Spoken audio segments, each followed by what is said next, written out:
there are two things that you can do in this life that will force you to grow like nothing else will. And that is to start and run a business. And the other is to be in an intimate relationship with another human being. Your business, your rules. Grow a business that works for you. This is the HerBusiness podcast. Hello, and welcome to the HerBusiness podcast. I'm your host and the CEO of HerBusiness, Susie Daphnis, and today we are discussing a topic that we don't often touch on here, and that is how life as a business owner interacts with your life as a woman, and how business and personal relationships can actually work hand in hand. And we're talking about this because we don't actually have two versions of ourselves, each disconnected from the other. We don't, when we open up our laptops, suddenly disengage with the rest of our world, our partner, our families, our friends, our lives. These are things that we carry with us through every situation, and they affect how we interact in those situations. So today, I am bringing on a very special guest to join us. It's my friend Sharon Pope. We've been in a mastermind together, and I am a huge fan of the work that she does. She helps women in midlife get the tools that they need to improve or heal or release their struggling marriages. She's a certified master life coach and relationship expert, and she's also a 7-time international best-selling author of books on love and relationships, including Stay or Go, How to Find the Confidence and Clarity You Need to Either Fix the Struggles in Your Marriage or Move Forward Without Regret. And that book has sold over 300,000 copies. She's also the host of the podcast, The Loving Truth, and her work has appeared in numerous media outlets, including the Modern Love column in the amazing New York Times. And today she's here to sit down with us to talk about the parallels and intersections of business and personal relationships. We are talking about power dynamics. We're talking about the shifts that can occur when you start to earn more than your partner. We're talking about navigating a life of entrepreneurship when your partner might not be on the same path. And I cannot wait for you to hear this conversation. So let's welcome Sharon to the show. Sharon, hi, and welcome to HerBusiness. Hi, so glad to be here. I'm so excited to have you here. I, just before we got started here, was mentioning how you're one of my favorite people in the mastermind that I've been a part of for a long time, and I am excited about this conversation. So thank you again for being here. Me too. I think we're going to have a great time today. Now, you and I both know as business owners that growing a business takes a lot of energy, and there's a lot of pressure on us to succeed and keep things running, often putting the business way ahead of our own needs. Why, in your opinion, in the work that you do with thousands of women, do you feel it's so important for women, business owners specifically, to prioritize themselves and their needs? You know, I think that if you are pouring from an empty cup, what are you pouring? Like, it's not your best. It's little droplets, it's little crumbs. And so what we give isn't our best. And so this is why, I have what I just call a daily practice that begins with me. And the whole reason I do it, it's not a matter of like what you do. It's just, so for me, it's like meditation and maybe some journaling or reading or something like that. And coffee. There's always coffee involved. There's always coffee. There's always coffee involved. But the reason I do that is subconsciously I'm telling myself, like, me first, then you. And you is everybody who needs me, right? Like, but when I put myself first, then what I'm going to give you is going to be so much better. It's going to be my best. And you're welcome that I put myself first. So something as simple as just starting your day with 10 or 15 minutes just for you sends that message to yourself that you're important and you can't pour from an empty cup. Yeah, I love that. And you mentioned some of the things you do, and they don't take a whole lot of time, but they obviously make all the difference. Yeah. I think the accountability too for, anytime you're trying to create a new practice for yourself, like doing something that you've not done before, you might need some accountability and support in doing that. And I don't know about you, but I really like to check things off my list. If you're like someone who like loves to like have your to-do list and you check things off. So every day I am on my own to-do list so that it happens. And that's how you make it happen. If it's whatever motivates you. Right. But certainly, the more accountability that you have around that, the more support you have around that, the more likely it's going to happen. And then what you're going to deliver is going to be such better quality for all the people that you want to serve at such a high level. Absolutely. We are big on accountability at HerBusiness, and I'll say more about that later. Many women business owners, we're often on a journey that is something that our relationship partners perhaps haven't experienced before, and that is we are growing a business. So we're kind of on different paths as it relates to our careers. So how do we think about developing avenues for getting the understanding and the support that we need, even though our journeys vary? We come home and go, how was your day, honey? And it's a totally different experience. So how do we develop an understanding between us? All right. So I think first and foremost, you have to be clear about what it is you need. Sometimes we don't know what we need. And then we've got to be able to communicate that.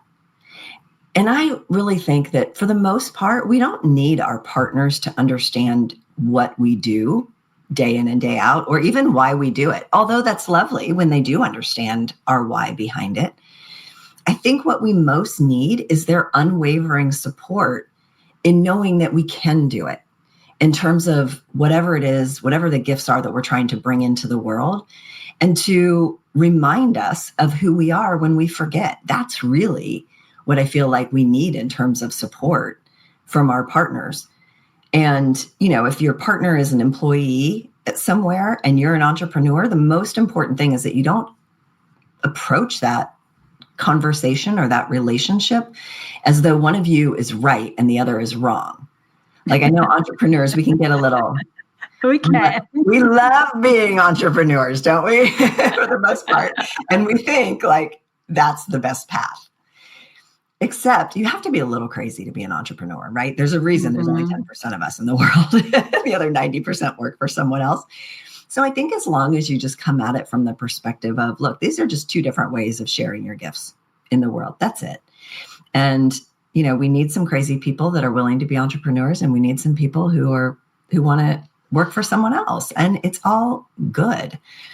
But in terms of relationships, there is a place we can go here, which is if your partner decides to stay at home with the kids, and you as a woman are now the sole breadwinner, that's going to create some new challenges in your relationship, because he's going to, so a lot of the people I work with are in heterosexual relationships, but so I use that language, but it doesn't mean it's specific to that. So he might resent you because you're distracted and working all the time. And you're going to resent him because he doesn't understand. And then because you're working so hard and you start to feel guilty about all the work that you're doing, and you feel the pressure of being the sole breadwinner. And I've just seen this so many times, so I think it's worth mentioning. And that is that you as a female entrepreneur then will be in your masculine basically 24 hours a day. And if he is home with the kids, he's going to be in his feminine. And so that's going to create some dynamics in terms of how you relate sexually too. And so if you don't pay attention to this, I've just seen so many relationships where they lose not just desire for their spouse, but also respect. And that it doesn't have to be that way. But those are some things that you got to pay attention to when you're making these like big life choices about your family and how you contribute. That's huge. Thank you for bringing that distinction in and that scenario. I know that you've worked with women who are navigating seasons of growth and change in their relationships. And when it comes to them in business as well, as we're growing our businesses, there are many seasons we go through. And if one person in the relationship, be it whatever the partnership is, the relationship, whether it's man, woman, man, woman, what shifts when one person is evolving, growing in both life and business, and the other feels like they aren't? What tends to happen in their dynamic? Well, I think sometimes it can lead to one person feeling like it can create a hierarchy that's not intentional. One person starts to feel a little bit better than the other person, like I'm growing beyond them. And the way that I think about this and I truly believe this, is that there are two things that you can do in this life that will force you to grow like nothing else will. And that is to start and run a business. And the other is to be in intimate relationship with another human being.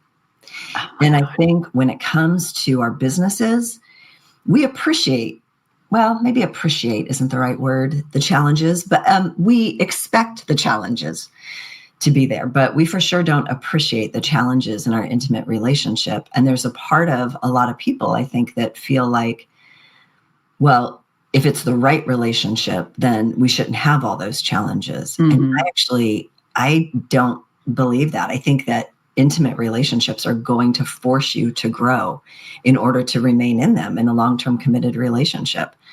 And so when you start looking at your partner as your greatest teacher, that changes the nature of the relationship. Now it's like when they're frustrating you, you can be like, oh, look at this gift just presented to me. Okay, another thing. But it can bring a little bit of levity to it too. It doesn't mean that the whole thing needs to be blown up. Because as you're speaking, Sarah, as you're speaking, I'm thinking, so the key to an easy life is being an employee and not in relationship. Is that what you're telling me? So what are the two happiest people, the two demographically happiest people consistently are single women and married men. Oh, I love it. I love it. Have you experienced women either shrinking or muting their ambitions or their success, perhaps to make the partner who isn't on this growth journey feel more comfortable? And what might be the implications of that? So I think that for sure they might do that. I don't know that they're conscious that they're doing it, but I think sometimes it's to make their partners more comfortable. Sometimes I think it's to avoid their fears. Like we all have that upper limit in some regard in terms of what we're going to do in our business. But so for instance, I'm not going to get too big or too well known because then people from all over the world are going to send me hate through social media. Yeah. Or I'm not going to get too successful because then my family and friends will think I'm too big for my britches. Or I'm not going to be too successful, or I'm not going to own my power because it might make my partner feel a certain way. Yeah. Right. And it could kill the relationship and I don't want to be divorced. And so then I'll just shrink back. But so we stay in this safe and familiar place, but then we don't step into, everything that we really are capable of doing. And it's just that upper limit problem, and relationships play into that. That is so good. One of the aspects of our HerBusiness membership is that we have a book club, and the book, The Big Leap, which talks about upper limits, has been one of our book club favorites. And so as you're listening, if this concept of the upper limits, what Sharon was just sharing, is resonating with you, then I highly recommend the book, The Big Leap by Gay Hendricks. And we'll put a link to that in our show notes. Let's talk about money. Because why not? One of my favorite topics. One of my favorite topics too. And you talked about the fact that, and we see this in our community, that there are now women who are the primary breadwinners in their families, which is phenomenal and which we love. Great. And you've talked about it a little bit, but let's dive into more of what the dynamics are that can show up when you start to out-earn your partner. Yes. How does that play into power, identity, assumptions? Yeah, it's, there's a lot in there. So I love the fact, obviously, that women are starting to make more than men. It's an interesting dynamic.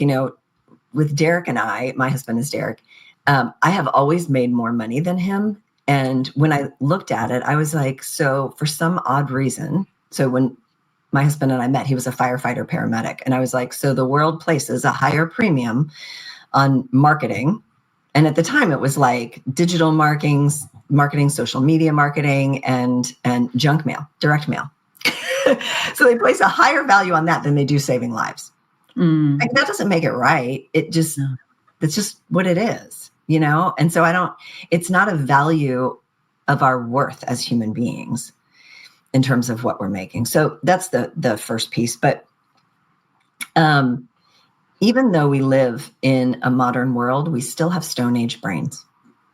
And what that means is that we have been swimming in the waters of men are the providers and the protectors, and women are the nurturers and the caretakers.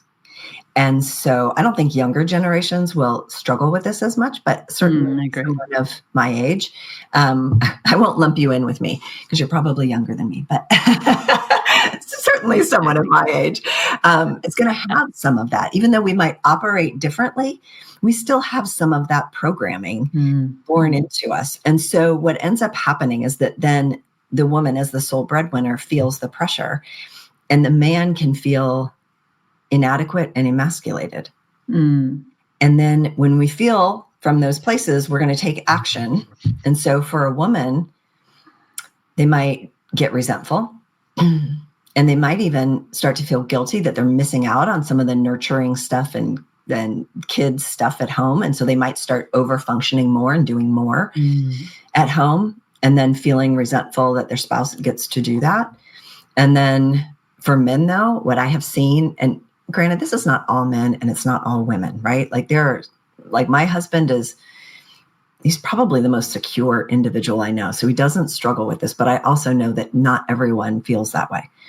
But many times if a man is feeling inadequate or insecure or emasculated in some way, not to any fault of their wife, but that's just how they feel, those are really hard feelings for a man to connect with. So he doesn't want to connect with that. So what he's going to do is run from it, which means he's going to, typically what it looks like in my world is they turn to drinking too much, but they also might dive into something else. They might dive into porn. They might dive into video games. They might dive into gambling or overeating junk food and stuff like that, whatever. Like all the ways that we will numb our feelings.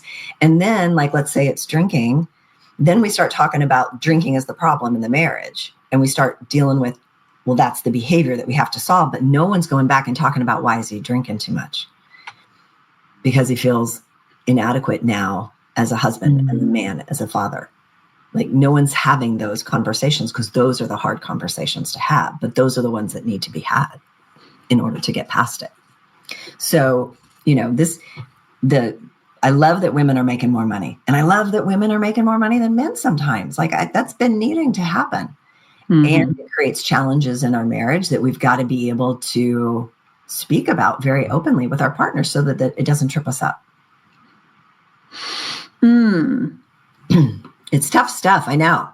Yeah, I love it. But this is the work that you do. And I want to talk very quickly about the work that you do before I get back on my questions. Just the work that you're doing with women. And I know you're not only working with business owners, of course. Right. But just tell us a little bit about the work that you do, you and your team do with people who are experiencing these, how do I talk about it, situations. Yeah. So we have to begin from a place of, first of all, know what your goal is going into it. What is it that I'm having this hard conversation? It's like, if there's one big thing that I do inside my programs, it's teach women to have hard conversations that they need to have in their relationship. There's many things that we do, but that's probably the one that people sort of soak up the most. Because we've not been equipped to really have those conversations. So often we turn it into an argument or we shut down in order to keep the peace. But then we just create this dysfunction of where we're not having the very necessary conversations that we need to be having. So first is understand what is the goal? And then I would want them to open up to letting your partner speak first. Whatever it is. So for instance, I put together something I was thinking about, let's say you are asking for, getting your needs met in some way. That's a really common thing. Whether it's needs for my business, support, whatever. But it's I'm not getting my needs met in the relationship. And so usually what we want to do is we say the 4 dreaded words, we need to talk. and then the person they run for the hills. Right. They run for the hills. They armor up and now they're going to be defensive. And then what we really mean, and when we say we need to talk, is I need you to sit down, shut up, and listen, because I've got some things I want to say. And it never goes well. It never goes well. So instead, you can start with, look, we both want the same things, right? We both want to raise happy kids. We both want to win as individuals, and we want our marriage to succeed as well, which means feeling connected and feeling loving. Would you agree with that? So you get their agreement. This is very much like a sales conversation. And then you let them speak, where you say something like, look, I want to understand, how can I support you in you succeeding as an individual? And then once they tell you how you can support that, how can I be a better partner to you so that you can feel more connected to me and we can feel more loving as a couple? See, most people don't want to open themselves up to that, but they want their partner to hear them. And what I'm suggesting is you just do it right out of the gate and you let them feel heard, because as soon as they feel heard, now they're going to be much more open to hearing you. So once they've completely emptied themselves and they've told you how you can be a better partner and how you can support them, you might mirror that back to them. And you might even say, this is important for me to know, even though it kind of stings that I've been letting you down in whatever way, because maybe they told you something that stung a little bit, but it's important for me to know. So I'm going to try to do better, and I'm going to try to do whatever, they've asked you to do to help them. And then you say, I'd like to be able to share with you what my needs are. Are you open to hearing that? And you get the nod. Now they're listening. And because you just did the exact behavior that you want them to do for you, they're much more likely to sit there and really listen to what you have to say, because they feel heard and validated. And so now you're able to share your perspective. And then at the end, you do your call to action, which is, are you willing? I love it. Everybody listening up. This is a marketing conversation, a sales conversation, a relationship conversation. But these are key communication tips that you're giving us right now, Sharon. And that's it, right? Well, like either they're running for the hills or we're running for the hills, or just shutting it down. We're not having conversations. Please continue. And then you just say, are you willing to do that for me? Are you willing to do that for us? And very likely, if you go about it that way, they're going to say, yes, of course, darling. But if they said no, then that's just an objection. And then you just lean into, I would want to understand why the person who loves me wouldn't want to meet my needs. Is it a can't, or is it a won't? And those are different conversations. And so it's learning how to have difficult conversations and not run from them. And you almost have to learn to do the opposite of what your instincts tell you to do. Your instincts are like, just shut down, pretend, make believe it's okay, talk yourself into just falling asleep crying tonight because you don't feel heard or validated or understood by your partner, and you're scared to death about what that means for your relationship. Just tomorrow will be better. And you just try to forget about it. But then it doesn't go away, and we're not improving. We're not getting better. And so remember what I said, like, your relationship is going to force you to grow. This is the growth that's being asked for in that moment. And so we can all get better at it, myself included. And there's nothing that we wouldn't learn in learning to master our communication with our partners that wouldn't serve us in our businesses 1,000%. as well. 1,000%. I feel like when you're an entrepreneur, you bring your whole self to your business. Like, it's your baby. So when things aren't awesome at home, it impacts how you show up in the world. And you might be able to compartmentalize when you physically go to an office and you're dealing with something completely different. But I feel like, I don't know, as when it's your baby and it's your business, that you bring your whole self to it. And so you need to be firing on all cylinders. You need your home life to feel like rock solid and steady. Yeah. So we've talked about that, starting the day with that self-care, whatever it is, bringing you back to you, not pouring from an empty cup. Yes. And now you've given us some gold, which as you're listening, I encourage you, I'm going to put links in the show notes to the books, the programs that Sharon and her team run, because you said something really important. We can compartmentalize it, but for how long? For how long? Because there's part of us, our soul, our emotional body that knows this is not handled. So I can keep, firing out the sales calls, dealing with the team, putting the marketing out, doing my social media. Mm-hmm. And then there's still a part of me that's empty because this person that I love, that I'm in relationship with, isn't meeting my needs, or I know I'm not meeting their needs, but we're not talking about it. And so... And working with women, as you do, as I've done, there comes a point where your business will stop being your primary and you will want to know that you've got a relationship that's going to be there for you all the time. PJ and I have been in relationship longer than we've been in business together. And it hasn't been all roses, I can tell you that. But we've learned to navigate both being business owners and doing our own thing. And if I'm really honest, I have at times gone, too hard to deal with this now. I'm just going to keep going on because I've got a sales letter to write. I've got a team to respond to. I've got a webinar to run. Mm-hmm. And what happens is that we collect these conversations that we should be having. And then I know for me, I might then just blurt out a whole lot of stuff, like you all over him, right? And he's like, where the heck did this come from? Yep. Right? And so becoming a better communicator, I know I'm always on about women. Communication is the most important skill for you in your business. Yeah. It is a life skill. It is a life skill, and especially for our relationships. And again, these skills will serve you with your children, with your parents, with all the important people in your life. So good. Yes. Mm. Yeah. And the better we can get at it, the better our relationships are going to be. And business is all about relationships anyway. Right. And we've been talking about primary relationships right now, but let's talk about community for a minute, because I know that you love working with women. I love working with women. Yes. Why might it be crucial for a woman to have a community and a support system that gets what it's like to be a woman in business, even if her partner perhaps isn't in business or has their own business, if their family, loves them and friends love them, but really don't understand what it's like? Why might community be essential? Look, your girlfriends, what they're great at is loving you.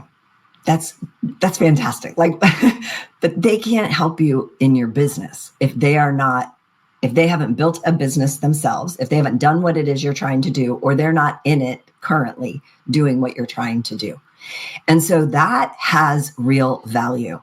And I think we've gotten used to, we'll invest in ourselves for strategic thinking, and we'll invest in ourselves for idea generation. We might even invest in ourselves for accountability. But we need to invest in ourselves to surround ourselves with people who are going to not just love you, but they're going to support you. They're going to challenge you. They're going to inspire you, and they're going to push you beyond where you might push yourself. And that's the power of being in a group where people are walking a similar path alongside each other. And there's something to be said, I call it borrowed courage, where you see someone else do something really big, and then you're like, well, if they can do that, maybe I can do this. And then you go do the thing that you've needed to do. You just needed that sort of nudge to do it. And that's the power of being in a group of other women that are also walking a similar path in terms of entrepreneurship. But I will also say this, just from a psychology perspective, women need community. We are social creatures. I think women need connection the way fish need water. We don't do well when it's just ourselves in an echo chamber in our own heads. We need other people.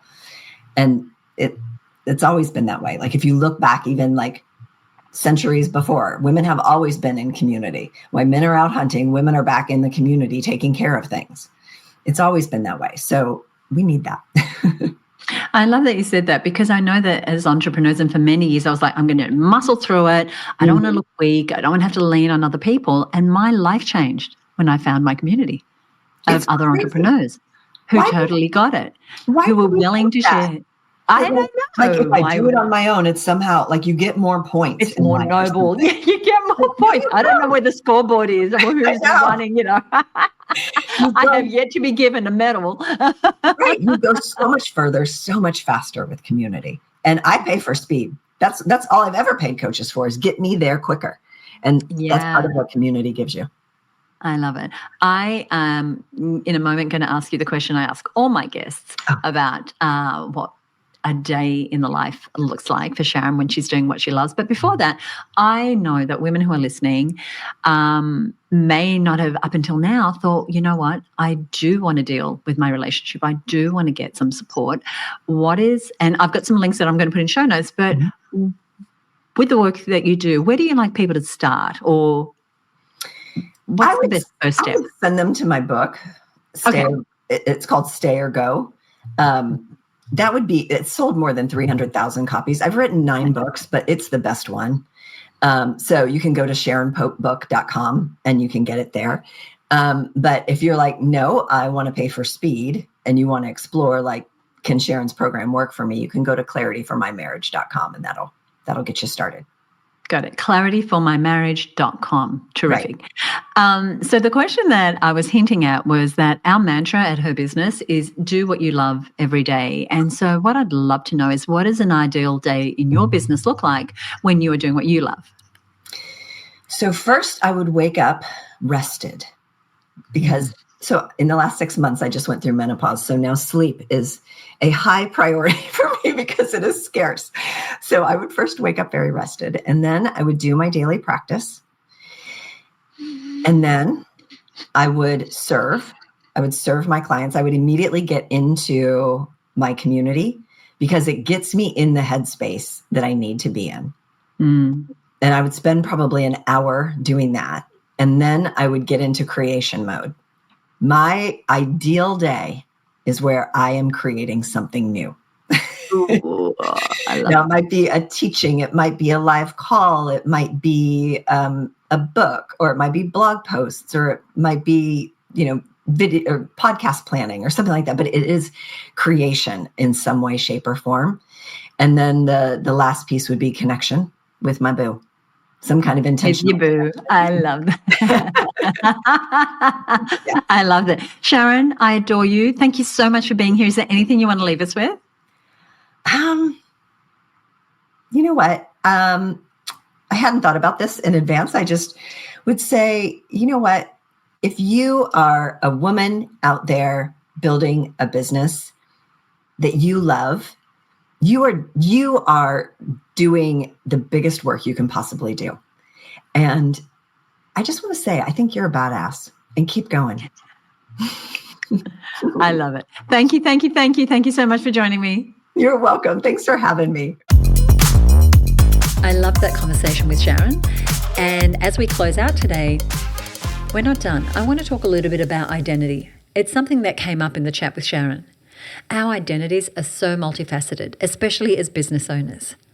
And this lifestyle we've chosen to be a business owner, amongst other things, there runs this current of adaptability through it. What I mean is that we have to adapt to different roles, learn new skills all the time, change how we operate and think as we grow our businesses. And so often we can confuse our identity with the role that we're playing and the responsibilities that we have. And so which comes first? So say I identify with business owner as being more a priority than my personal identity as Susie. Or maybe for you, you place other responsibilities in that priority spot. Maybe boss or mother or wife or partner or daughter or caregiver or high achiever or award winner, whatever that is for you that you put as the priority identity. But when responsibilities pile up, as they do, when they take up all of our time and energy, our true identity, who we truly are, can take a back seat, as do our desires, our vision for the future, our goals. And so while those responsibilities don't go away, it's more important than ever to remember that you matter most. Your well-being, your health, your happiness, your joy. That's why the You Growth Zone is one of our 8 growth zones at HerBusiness. And while we might talk about planning and money and teams and systems and technology and all the practical sides of business, we also have the bigger conversations about you, because you are the foundation of your business. You are the foundation of the journey that you're walking, of the relationships that you're cultivating. So giving yourself time and energy is just as important as giving energy to others, which I know you do. So try to bring that into your week, like Sharon spoke about. Remember that in order for you to hold all these other responsibilities, these people, these clients, these projects, that base, that foundation must remain healthy. That cup needs to feel full and overflowing. And that means taking care of you.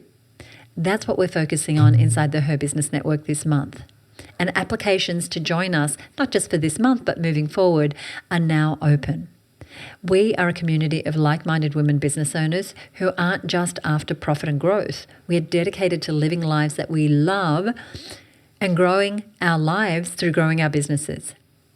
And sometimes that means breaking the rules, doing things differently, doing things our way, prioritizing ourselves, even when the world stacks the other responsibilities up high. So if you'd like to join us inside of Her Business, all the information to apply is in the show notes of this episode. You simply fill out the application form, I review it, I come back to you, and if it feels like we're a good fit for you and how you want to grow in your business, then we accept your application and we go from there. So those show notes will be at herbusiness.com/327, because this is episode 327. I want to share some words with you, and they're from one of our lovely listeners and one of our members. She's part of our Marketing Success Mastermind program, and her name is Melanie McCoon. She has a business called The Health Shift, and she helps women over 40 who are stuck in the fatigue and stress and overwhelm that comes with being perimenopausal. She helps them with those programs. She's got the Balanced Life program. And she said this. She was listening to an episode from way back when I interviewed my friend, an incredible business coach, Jennifer Allwood. She said, I listened to the Fear podcast. I'll explain in a minute. I listened to the Fear podcast with Jennifer Allwood on the bus back to Ballina Airport on Saturday. Every time I learn something like this, it helps me in my business, myself, and my work with clients. And she said, I particularly love the comment, and she comments on something that Jennifer said. She said, just because you sit in the garage all day, it doesn't make you a car. And so you want to have a listen to that episode to see what Jennifer means. But we interviewed her about her book, which is called Fear is Not the Boss of You.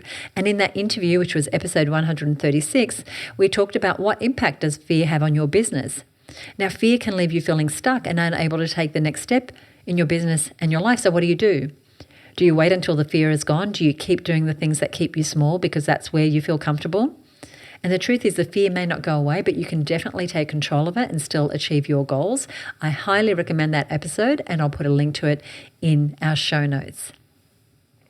If you enjoyed this episode, if you enjoyed my conversation with Sharon, I would love it if you would leave us a rating or a review on Apple Podcasts, or shoot me a direct message to tell me how you enjoyed the episode. You can find me on Instagram.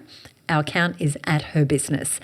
And once again, on our website at herbusiness.com/327, you'll find a summary of today's episode and links to a bunch of other resources that we've discussed, as well as all the details to follow up with Sharon, get her books, do work with her. Love her as much as I do. And if you're new to the show, be sure to hit follow or subscribe wherever you are listening. I hope you'll join me next week for the next episode of Her Business, where we have more inspiring stories and lessons from female entrepreneurs. I'll see you next week, right here on the Her Business podcast. Bye for now.